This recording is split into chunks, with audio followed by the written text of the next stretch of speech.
गोथाङै थानायनि माने गैया गोथाङै थानायनि माने गैया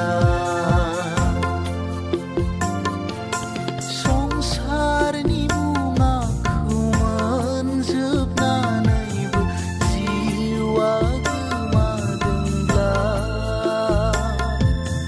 बोलोग्रा सिंहनि महर लानानै जिउआ गैयाबोला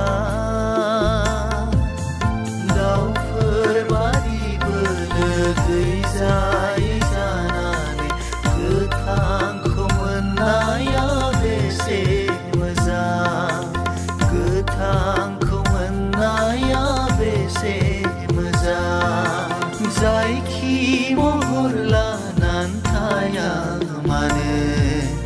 मोदोमनिल' नोङो गैयाब्ला नोंनियाव जिसुनि जिउआ गोथाङै थानायनि माने गैया गोथाङै थानायनि माने